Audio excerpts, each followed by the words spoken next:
The crystal chandelier shook slightly as Commander Takashi Nakamura slammed his fist on the mahogany table. Laughter filled the strategy room in Tokyo. It was March 1943, and the war was going exactly as planned.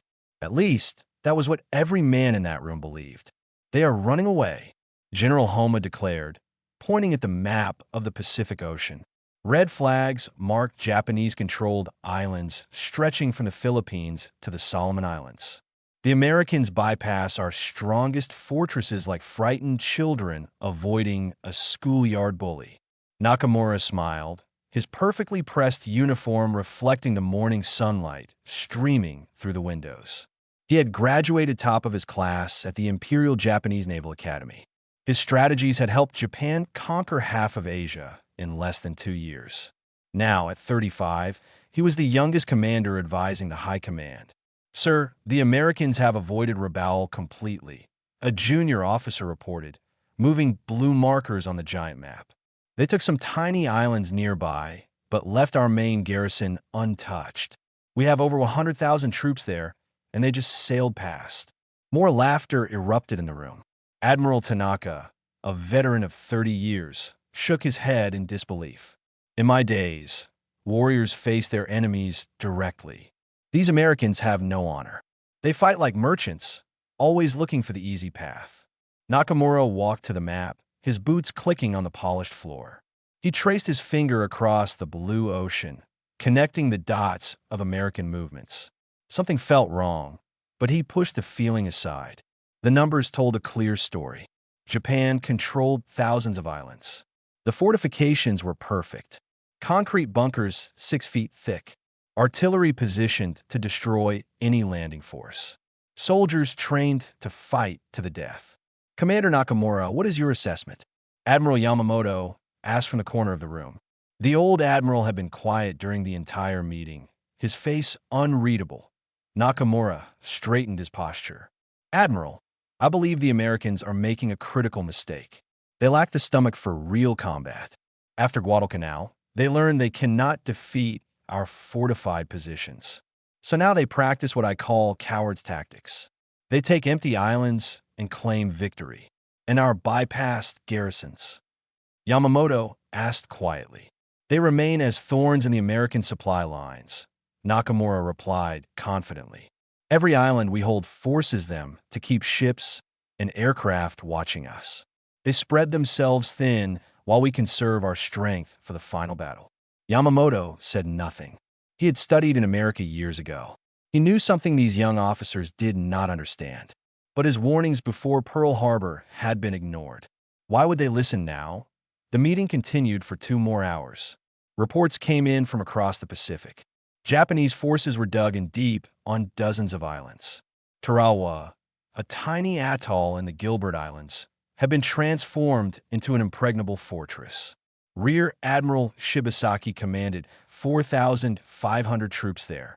He had sent a message to Tokyo that made everyone proud. 1,000,000 men cannot take Tarawa in 100 years. Nakamura believed him. The island was protected by a coral reef that would tear apart any landing craft. Machine gun positions covered every inch of beach. Artillery bunkers were hidden underground. Thousands of mines waited in the shallow waters. It was perfect. "The Americans will have to face us eventually," Nakamura told his staff after the meeting ended. "When they do, we will teach them why the Imperial Japanese forces are superior. They cannot hop from island to island forever. Sooner or later, they must come through our strongest defenses." His assistant, Lieutenant Koji, nodded eagerly. "Sir, some junior officers have expressed concern about our supply situation. The bypassed islands are reporting shortages." Nakamura waved his hand dismissively. "Temporary difficulties. Once we crush the American fleet in a decisive battle, our supply lines will reopen. The Emperor's subjects know how to endure hardship." That evening, Nakamura stood on his office balcony, watching the sun set over Tokyo. The city was preparing for air raids, but none had come yet. The Americans were too far away, too weak to reach the homeland. Or so everyone believed. That he thought about the map in the strategy room. The blue markers showing American positions formed a pattern. They were moving northwest, always northwest, toward Japan itself. But they were taking their time, choosing their targets carefully. The islands they captured were small, lightly defended. Why waste time on those when the real fortresses waited? A disturbing thought crossed his mind. What if the Americans did not care about the fortresses? What if they only wanted the airfields? Each island they took gave them another base, another stepping stone. But no, that was impossible. Wars were not won by avoiding battles. Everyone knew that. Nakamura returned to his desk and wrote his daily report. The American strategy of island hopping shows their weakness and lack of resolve. Our bypassed garrisons remain combat effective and pose a continuing threat to enemy operations. Recommend maintaining current defensive posture. The Americans will come to us, and we will destroy them.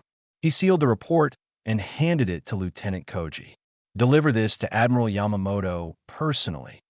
As Koji left, Nakamura allowed himself a satisfied smile. The war was going well. Japan controlled the Pacific. The Americans were running scared.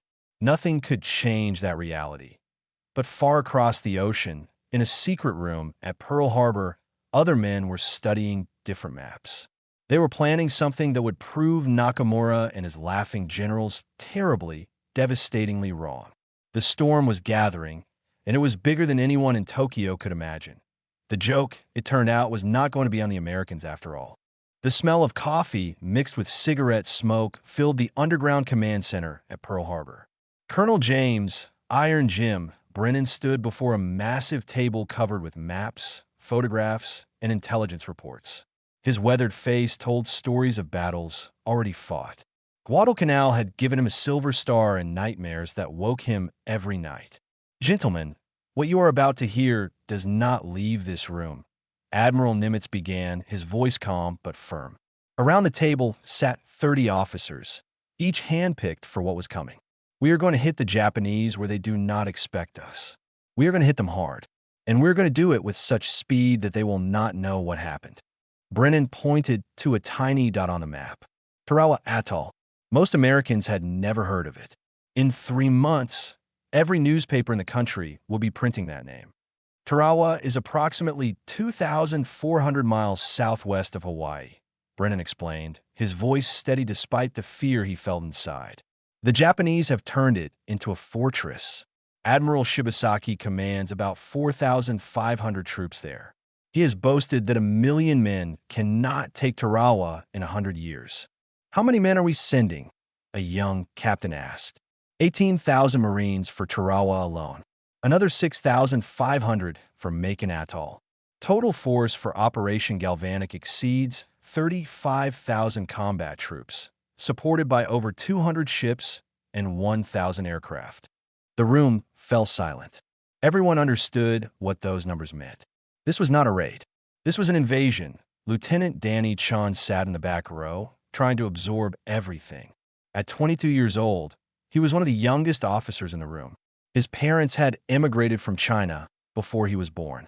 When Pearl Harbor was attacked, Danny had rushed to enlist, despite the suspicious looks and occasional insult from both civilians and fellow soldiers who could not tell the difference between Chinese and Japanese faces. Lieutenant Chun, you will be with 2nd Battalion, 2nd Marines, Brennan said, looking directly at him. Your language skills might be useful if we capture prisoners. Danny nodded, feeling the weight of responsibility settle on his shoulders. He had studied Japanese in college, thinking it might help him become a diplomat someday. Now those language skills would be used in war. Across the room, Corporal Maria Santos studied the photographs of Tarawa with intense focus. The daughter of Filipino immigrants, she had joined the Women's Reserve and proven herself so capable that she now worked in naval communications. When the Philippines fell to Japan in 1942, her entire extended family had been trapped under occupation. Every battle brought her closer to liberating her homeland. The reef is our biggest concern, Brennan continued, using a pointer to indicate the coral formations surrounding Tarawa. Our landing craft draw 4 feet of water. Intelligence reports suggest the tide might be low during the assault. If that happens, our Higgins boats will ground on the reef 500 yards from shore. That means our Marines will have to wade through chest-deep water under enemy fire," Admiral Nimitz added grimly. "We are aware of the risk, but Tarawa gives us an airfield. From there, we can reach the Marshall Islands. From the Marshalls, we can reach the Marianas. From the Marianas, we can bomb Japan itself." The strategy became clear. Each island was not a target for its own sake. Each island was a stepping stone, bringing American bombers closer to Tokyo. The Japanese were so busy fortifying every island that they failed to see the pattern. Over the next 3 months, the preparations moved into high gear. At training camps across the Pacific, Marines practiced beach landings again and again. Live ammunition exercises prepared them for the chaos of combat. Veterans like Brennan trained the new recruits, teaching them how to survive those critical first minutes on a hostile beach. Danny Chun trained harder than anyone in his unit.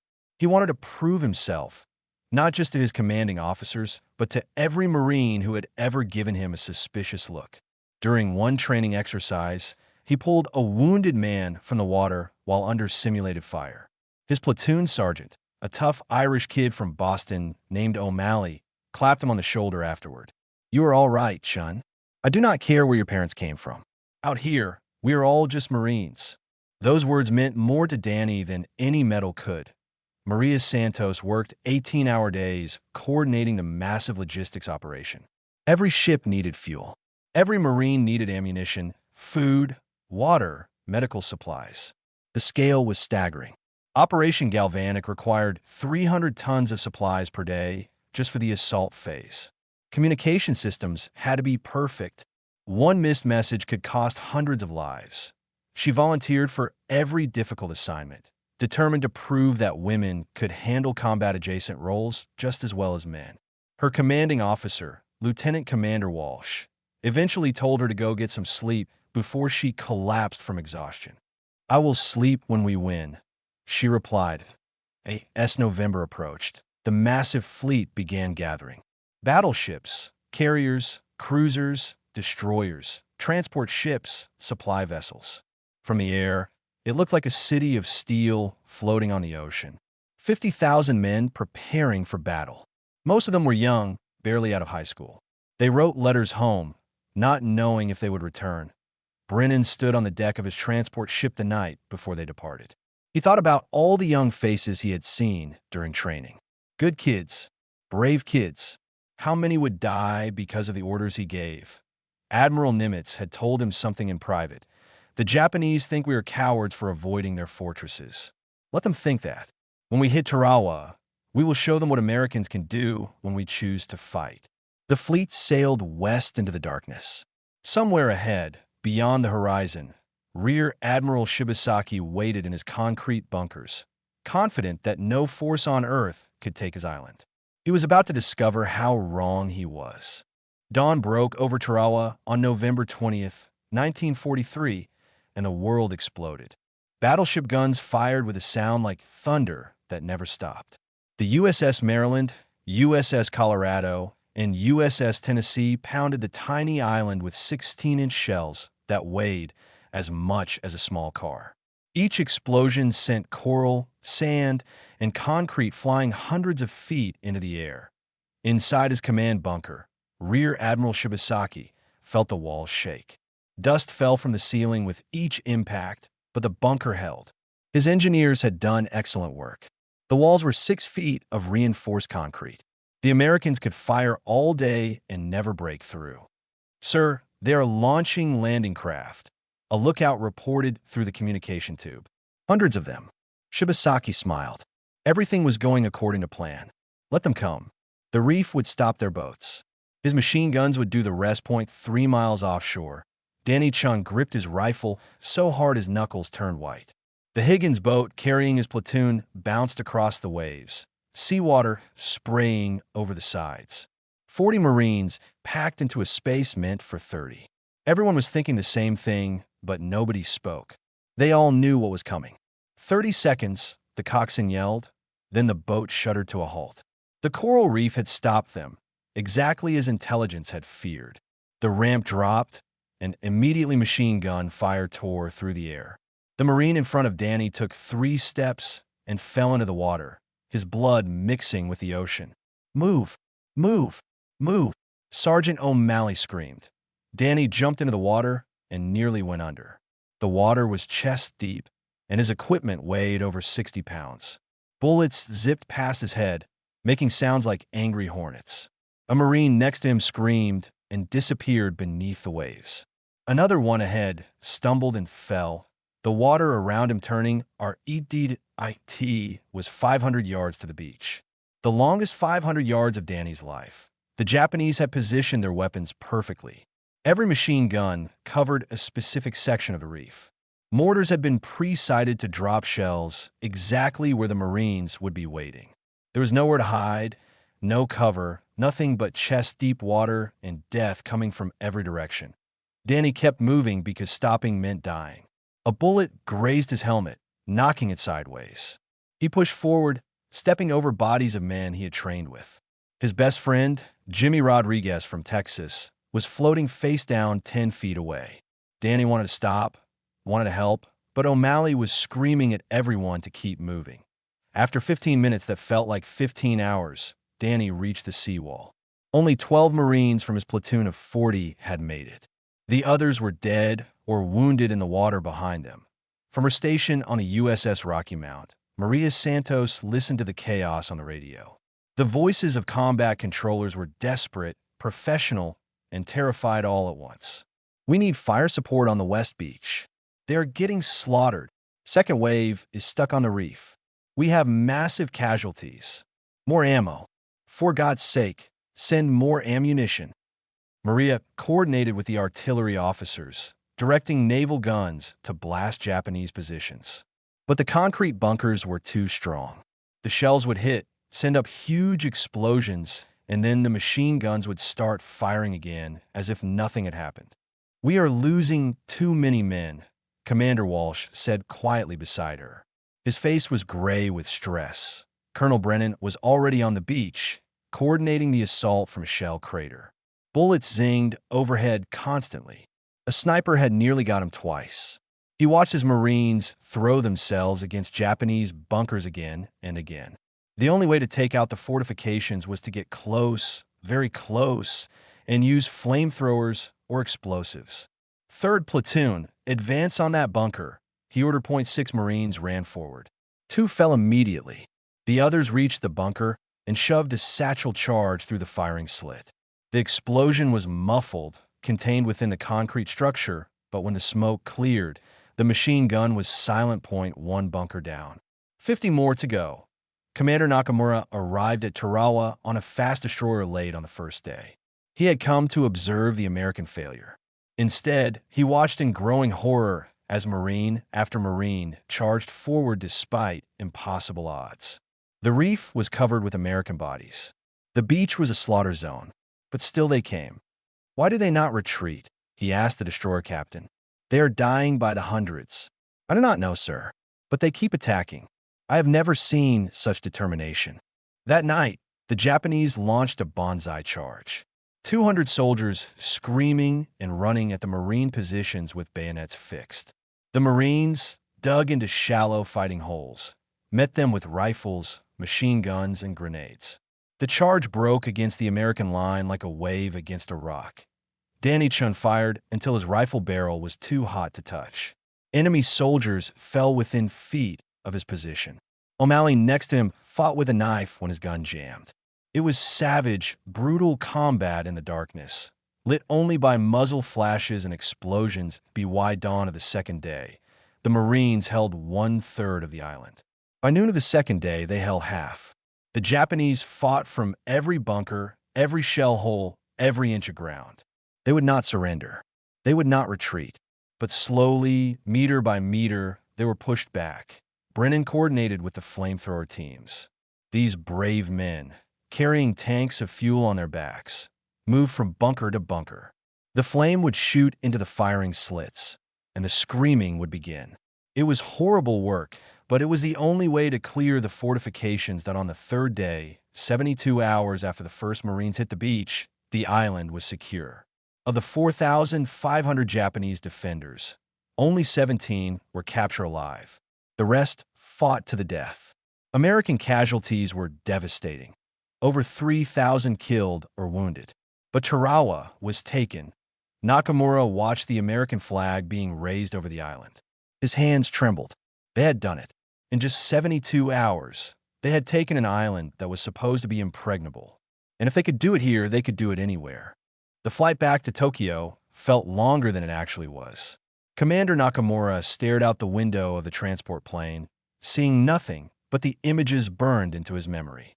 American Marines wading through water into machine gun fire.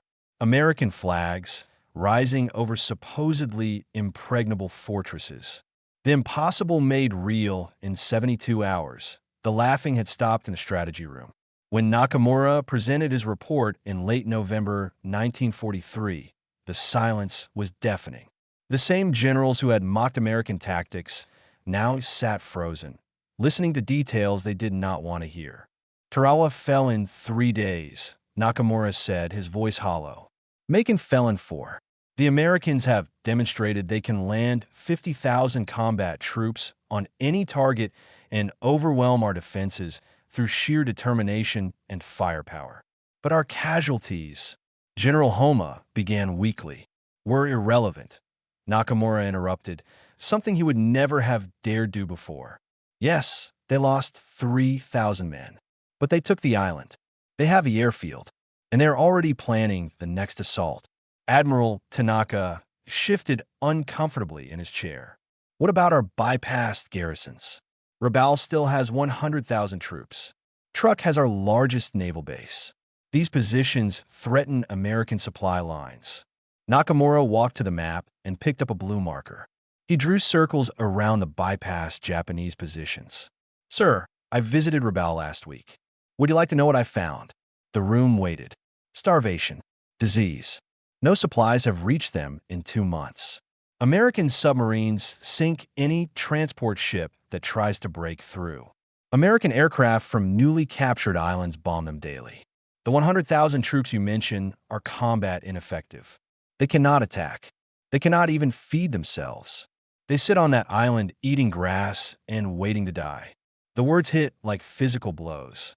Every officer in the room understood what Nakamura was describing. The island-hopping strategy was not about avoiding battles. It was about choosing which battles to fight. The Americans took islands with airfields and harbors. They left the fortresses to rot without supplies. Lieutenant Koji handed Nakamura a folder of intelligence reports. The news got worse with each page. Kwajalein Atoll is under assault as we speak. The Americans are using lessons learned from Tarawa. Better landing craft. More precise naval bombardment. They will take it within days. How many troops do they commit? Admiral Yamamoto asked. The old admiral had remained quiet throughout the meeting, but his eyes held no surprise. He had warned them this would happen. 42,000 for Kwajalein. They can now move this many men, with all their supplies, across thousands of miles of ocean and land them on any beach within 72 hours. And once they take an island, they build an airfield within a week. The mathematics were brutal and simple. Each airfield extended American bomber range by another 300 miles. Each captured harbor became a forward base for the next assault. The Americans were building a highway of islands straight toward Japan itself that on Truk Atoll, Private Kenji Yamada stood watch duty on a fortification that nobody would ever attack. He was 19 years old and had been on this island for 8 months. The massive naval base had been called the Gibraltar of the Pacific. Now it was a prison. Another supply ship was sunk, his friend whispered during the morning formation. That is the 5th one this month. The food rations had been cut again. 1 rice ball per day. Some units were surviving on coconuts and whatever fish they could catch. Disease was spreading through the cramped barracks. Malaria, dysentery, infected wounds with no medicine to treat them. Kenji watched American bombers fly overhead every day, high and untouchable. They were heading somewhere else to strike another target. Truk was not worth their bombs anymore. The Americans had already taken the islands around them, cutting off all supplies. The 40,000 Japanese troops on truck could do nothing but watch and starve. I volunteered to defend the empire, Kenji told his friend. Instead, I'm watching it crumble while I sit here doing nothing. The same scene repeated on dozens of bypassed islands. Rabaul, Wake, Nauru, Malilap. Over 150,000 Japanese troops trapped on islands that had become irrelevant to the war. They could not leave. They could not fight. They could only wait. Back in Tokyo, Nakamura met privately with Admiral Yamamoto. The old admiral looked tired, aged beyond his years. He had tried to stop the war before it started. When that failed, he had tried to prepare the high command for American industrial capacity. Nobody had listened. "You understand now?" Yamamoto said quietly. It was not a question. "Yes, sir. We built fortresses everywhere, thinking that would stop them. Instead, we spread ourselves too thin. We have hundreds of thousands of troops sitting on islands the Americans will never need to attack. And meanwhile, they lead past us. Tarawa to Kwajalein to Eniwetok. Each assault faster and more efficient than the last. By my calculations, they will reach the Mariana Islands by summer. From there be 29 bombers can reach Tokyo." Yamamoto nodded slowly. "I studied in America, you know. I tried to tell the generals what Americans are like. When they decide to fight, they fight with everything they have. They do not care about honor or tradition. They care about winning. Is there any way to stop them?" Nakamura asked desperately. "We would need to sink their carriers, destroy their supply bases, cut their logistics chains. We would need to win a decisive naval battle that tips the balance back in our favor." Yamamoto paused, looking at the map.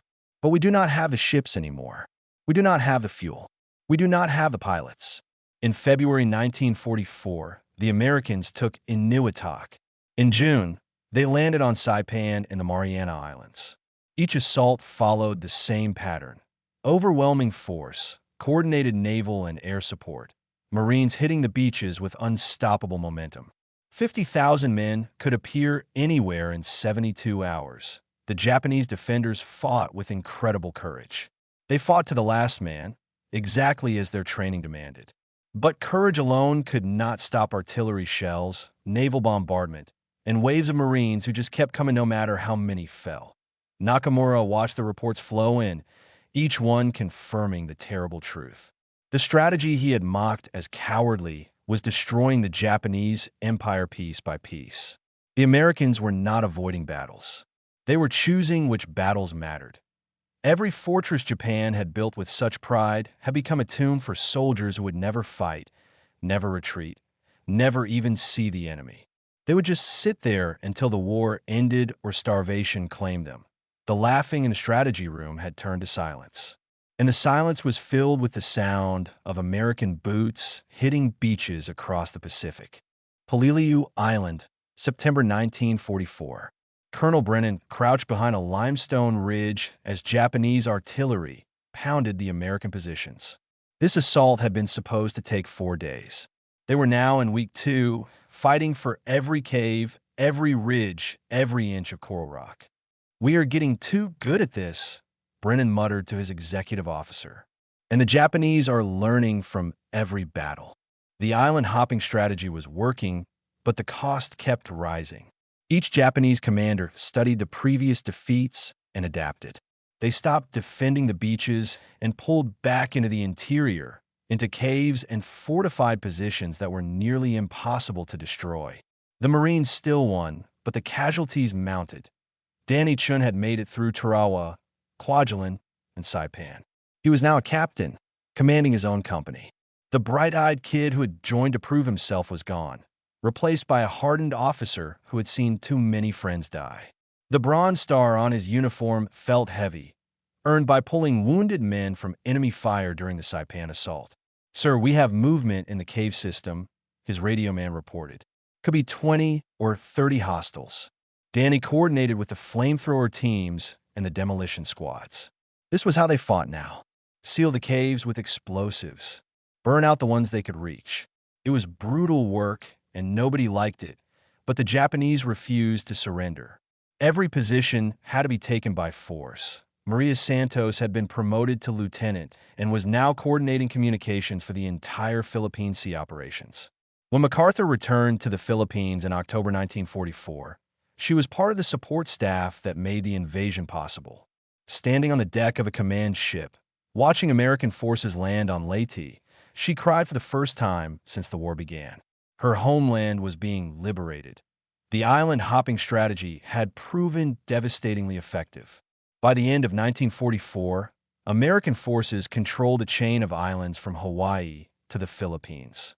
B-29 Superfortress bombers were now flying from the Mariana Islands, bombing Japanese cities. The atomic bomb program was accelerating, with scientists confident they could have a weapon ready by mid-1945. In Japan, Commander Nakamura had been assigned to Homeland Defense Planning. It was a grim assignment. The Americans would invade Japan itself, probably in late 1945 or early 1946. Nakamura studied the casualty estimates and felt sick. Millions would die on both sides. He visited the old strategy room one last time before it was converted into a bomb shelter. The map on the wall showed the harsh reality. Red Japanese flags remained on bypassed islands, but they were meaningless. Blue American flags covered the stepping stones that led straight to Tokyo.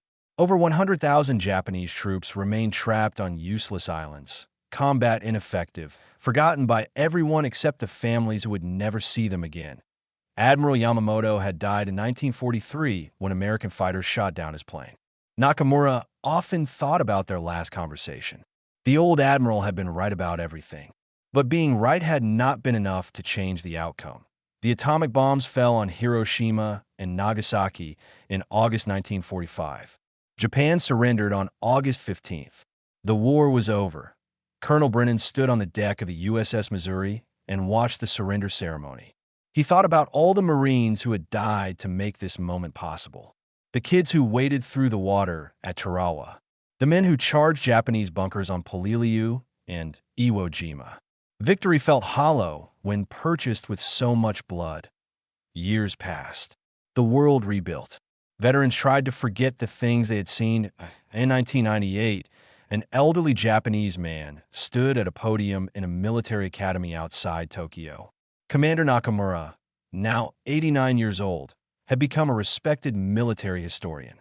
Young officers from around the world attended his lectures on Pacific War strategy. The Americans did not fight the war we prepared for, Nakamura told his students, pointing at a digital map projection. We built fortresses on every island. We believed our spirit and determination would overcome their material advantages. We were wrong on every count. He showed photographs of bypassed islands. Over 100,000 Japanese troops never fired a shot at the enemy. They sat on these islands and slowly died while the war moved on without them. This was the genius of island hopping. The Americans did not need to defeat every Japanese force. They only needed to take the islands that mattered. A young American student raised his hand. "Sir, the casualties at Tarawa were very high. Why was the strategy considered successful?" Nakamura smiled sadly. "Because it worked? Yes, 3,000 Americans died at Tarawa. But they learned from that battle. Each subsequent assault was more efficient. More importantly, they took only the positions they needed. If they had tried to capture every Japanese fortress, the war would have lasted years longer. Millions more would have died." He paused, remembering the laughing generals in the strategy room 55 years ago. "We mocked them for avoiding our strongest defenses. We called them cowards. But they were not cowards. They were smart. They understood that war is not about fighting every battle. It is about winning the war with minimum cost." Across the Pacific Ocean, Colonel Brennan sat in his retirement home in California.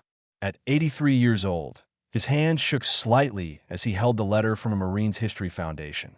They wanted him to speak at a Tarawa memorial event. His grandson found him staring at an old photograph.